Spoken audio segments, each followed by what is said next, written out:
অনেক দিন আগের কথা। বিজয়গড়ের রাজা ছিলেন রাজা বিজয় সিং। রাজা ছিল এক কথার মানুষ। সে একবার যা বলতো তাই করত। এর জন্য মাঝে মাঝে তাকে বিপদেও পড়তে হতো। রাজার একমাত্র মেয়ে ছিল ইরাবতী। ইরাবতী তখন বেশ ছোট। বাগানে এলে মনটা ভরে যায়। ফুলেদের মতো এত পবিত্রতা আর কোথায়? পুকুর পাড়ে মাছেদের সাঁতার, পাখির ডাক, প্রকৃতি যেন দু হাত ভরে তার পূর্ণতা কানায় কানায় পরিপূর্ণ করে রেখেছে। রাজকন্যা, প্রাসাদে চলো। আজ তো আমার পুতুলের সাথে তোমার পুতুলের বিয়ে হবে। কিন্তু বিয়ে কিভাবে দেব? এখনো তো আমার মেয়ে পুতুলের স্বয়ংবরই হলো না।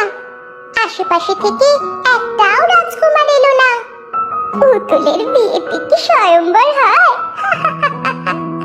ওরা তো নিছক পুতুল, আমাদের মতোই সাধারণ। আমার পুতুল আমার মেয়ে, আমার মেয়ে স্বয়ংবর হবে না তা তো হবে না।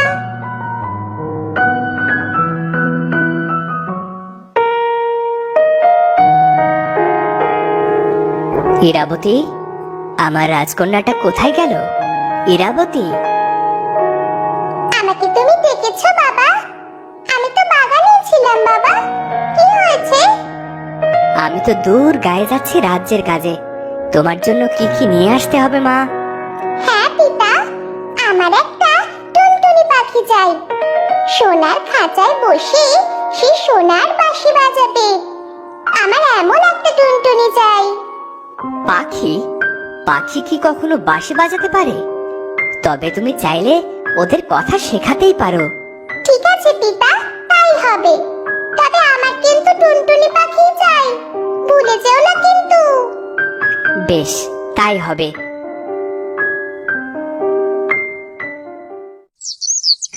ওদিকে ছোট্ট টুনা কখনো এই ডালে কখনো ওই ডালে উড়ে বেড়ায়, গাছের পাতার সাথে খেলা করে। ছোট্ট টুনার বাসা দেখতে বেজায় খাসা। মগ ডালে বাসা বানানো মোটেও নয় সোজা। মহারাজ তার বাণিজ্যে বেরিয়ে পড়লেন, কিন্তু রাজকন্যা সোনার খাঁচা কিনলেও টুনটুনি পাখির কোনো দেখা নেই। রাজা তো ভীষণ চিন্তিত। মহারাজ, কি হয়েছে আপনার? আপনার কি বিশেষ কোনো কারণে মন খারাপ? আমার রাজকন্যার জন্য টুনটুনি পাখির প্রয়োজন। সে আবদার করেছে সোনার খাঁচাই টুনটুনির। সব কেনাকাটা শেষ, এখন রাজকন্যার বায়না কেমন করে মেটাবো? মহারাজ, টুনটুনি এখন আর আগের মতো পাওয়া যায় না। তবে আপনি একটু বেশি মোহর দিলে আমি ঠিক টুনটুনির ব্যবস্থা করতে পারবো। পারবে বলছো? দেখো, পরে আমাকে এসে আবার কেঁদে কেঁদে বলো না মোহর শেষ হয়ে গেছে কিন্তু কাজের কাজ কিছুই হয়নি। না মহারাজ, ও ঠিক জোগাড় হয়ে যাবে। রাজকন্যার সামনে আপনার কথার একটা দাম আছে তো। তাছাড়া সবাই জানে আপনি এক কথার মানুষ। ঠিকই বলেছ। যাও, খাজাঞ্চিকে বলে 500 মোহর তুমি নিয়ে যাও, আর পাখি আমার চাই চাই। ওদিকে এতগুলো মোহর পেয়ে মন্ত্রী তো খুব খুশি, কিন্তু টুনির কোনো দেখা নেই। মন্ত্রী একটা গাছের নিচে বসে আছে। কি যে করি, 2 পয়সা কামানোর আশায় বড় মুখ করে তো মহারাজকে কথা দিলাম। এখন পাখি নিয়ে যেতে না পারলে তো আমার গর্দান যাবে। ওরে, কি হবে রে? কি বোকা মন্ত্রী মশাই, একা একা কথা বলছেন কেন? টুনটুনি পাখির খোঁজ চলছে বুঝি? কিন্তু তুমি তো টুনা, তোমার এসব জেনে কোনো কাজ নেই বাপু। একা যে দুটো মনের কথা কইব তারও জো নেই গো। আহা, রাগ করছো কেন? আমি তো তোমার উপকার করতে এলাম। আমার উপকার করবে? কি করবে টুনা? নতুন কোনো টুনিকে ডেকে আমার হাতে তুলে দেবে নাকি? নিজের জাতির সাথে কখনো বেমানি করতে নেই। তার চেয়ে তুমি বরং আমার কথা শোনো। আমার কথা মতো আমাকে নিয়ে গিয়ে রাজাকে গিয়ে সব বলো। কি কি কি বলবো? টুনা তখন ফিসফিস করে মন্ত্রীর কানে সবকিছু বলল। মন্ত্রী মনের আনন্দে টুনাকে তার কাঁধে বসিয়ে রাজার কাছে নিয়ে গেল। মহারাজ, মহারাজ, দেখুন দেখুন, আমি আমার কথা রেখেছি। মন্ত্রী, তোমার সাহস তো কম নয়। আনার কথা ছিল টুনি, আর তুমি নিয়ে এলে টুনা। বলি, আমাকে কি তোমার মতো বোকা পেয়েছো? মানে মহারাজ, দূর হও এটাকে এখান থেকে নিয়ে। রাজার ভয়ে মন্ত্রী তখন চুপসে গেল, আর টুনার শিখে দেওয়া কথাগুলো বলতে পারলো না। ছিলাম রাজা, আমি হলাম ছোট্ট পাখি, মিষ্টি এক টুনা। দরকারে থাকবো পাশে, করেছি ওয়াদা। বাহ, তুমি তো বেশ কথা বলতে পারো। আমার রাজকন্যা ইরাবতীরও তো নিশ্চয়ই একে পছন্দ হবে। ও মন্ত্রী, থাক, ওকে রেখে দাও। ও আমার সাথে প্রাসাদে যাবে। ওকে এখনই সোনার খাঁচায় রেখে দাও। আমি মুক্ত, আমি স্বাধীন, আমি খাঁচায় বন্দি থাকবো না। খাঁচায় যদি নিয়ে চলো, তোমার সাথে যাব না। আচ্ছা বেশ, তাহলে তুমি মন্ত্রীর কাঁধে চেপেই চলো। কি বলো মন্ত্রী? জি মহারাজ। মহারাজের সাথে টুনা এলো প্রাসাদে। প্রাসাদ দেখে তো টুনার মনে বেশ আনন্দ হলো। রাজকন্যাকে দেখেই সে তাকে ডাকতে শুরু করলো। রাজকন্যা ইরা, রাজকন্যা ইরা, রাজকন্যা ইরা। আরে পা, এই পাখি, তুমি আমার নাম জানলে কেমন করে? ওকে এনেছি তোমার জন্য। তুমি ওর সাথে কথা বলো ইরাবতী। আমি একটু রাজসভায় গিয়ে বসি, অনেক কাজ বাকি। ঠিক আছে বাবা।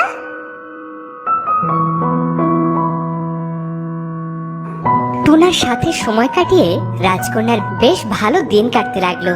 তারা দুজনেই বড় হতে শুরু করলো।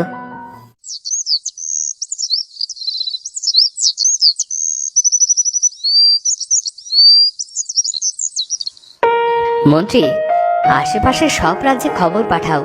সব রাজপুত্রদেরকে ডাকো। আমার কন্যা ইরাবতীর বিয়ের স্বয়ংবরের আয়োজন করো। আমি আমার কন্যার বিয়ে দিয়ে নিশ্চিন্ত হতে চাই। জি মহারাজ, আমি দূতকে নিয়ে পত্র পাঠানোর ব্যবস্থা করছি। আগামী পূর্ণিমায় তবে দিন ধার্য করো। ওদিকে রাজকন্যার সবচেয়ে ভালো বন্ধু টুনা। তারা দুজন সব সময় একসাথে থাকে, একসাথে খায় আর একসাথে ঘুমায়। রাজকন্যা, শুনিলাম এই পূর্ণিমায় আপনার স্বয়ংবর। প্রাসাদে বিয়ে হলে হয়তো অনেক মজা হবে, তাই না রাজকন্যা? কিন্তু বিয়ের ব্যাপারে তো পিতা আমাকে কিছুই বলেনি। আচ্ছা সখী, বিয়ের পর কি আমি আর কখনো তোমার কাছে, টুনার কাছে আসতে পারবো? তোমাদের সাথে এমন মধুর সময় কাটাতে পারবো? মেয়েদের তো পরের ঘরে যেতেই হয় রাজকন্যা, এটাই তো নিয়ম। এতকাল এই নিয়মের অন্যথা তো হয়নি। রাজকন্যা, রাজকন্যা আমার সাথে প্রাসাদেই থাকবে। আমি কখনো রাজকন্যাকে প্রাসাদের বাইরে যেতে দেব না। তাছাড়া রাজকন্যা না থাকলে মহারাজকে কে দেখে রাখবে? টুনা তো ঠিকই বলেছে, কিন্তু বাবা কেন যে আমার বিয়ে দিতে চায়?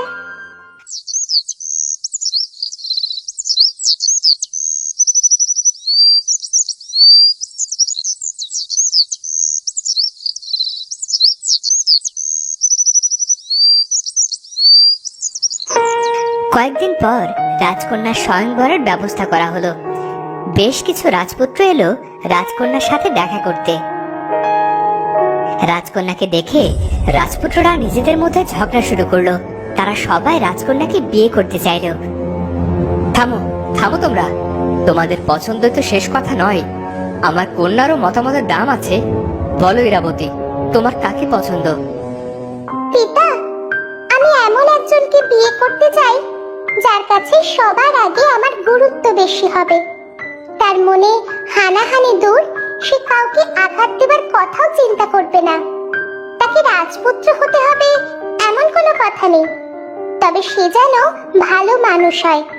এনারা রাজপুত্র হলেও এনাদের নৈতিকতা আমাকে হতাশ করেছে।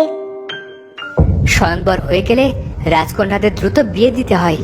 আমি কাল সকালে ঘুম থেকে উঠে প্রথমে যাকে দেখব তার সাথে আমার মেয়ের বিয়ে হবে।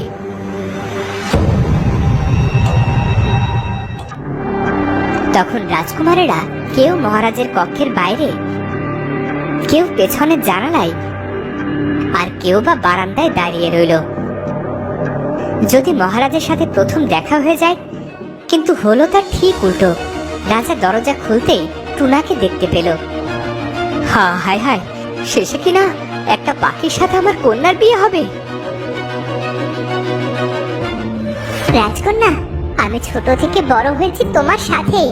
আমি পাখি হলেও তো তোমাকে আমি ভালোবাসি। আমাকে তুমি বিয়ে করে নাও। মানুষের সাথে পাখির বিয়ে কেমন করে হতে পারে টুনা? আমি টুনাকে যেহেতু প্রথম দেখেছি, আমি এক কথার মানুষ, তাই টুনার সাথেই তোমার বিয়ে হবে। আর তোমার নিয়তি হয়তো ওর সাথে জুড়ে আছে। আজই তোমাদের বিয়ে। রাজকন্যাও তার এই বিয়েতে খুশি ছিল না। আর শুধু রাজকন্যা কেন, কেউই এই বিয়েটা মানতে প্রস্তুত ছিল না।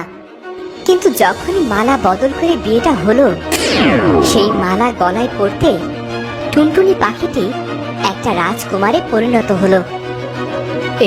কি, এ তো টুনা থেকে রাজকুমারে পরিণত হলো। হ্যাঁ, আমি রাজকুমার। আর একটা অভিশাপে আমি টুনা হয়েছিলাম। কোনো কুমারী মেয়ের সাথে বিয়ে হলেই আমি মানুষ হব, এমনই কথা ছিল। রাজকন্যা, এখন তো আমাকে বিয়ে করে তোমার কোনো আফসোস নেই। বেশ, আজ থেকে টুনাকেই আমি স্বামী হিসাবে মেনে নিলাম। এরপর টুনা আর রাজকন্যা সুখে শান্তিতে বসবাস করতে লাগলো। তো বন্ধুরা, ভিডিওটি কেমন লাগলো?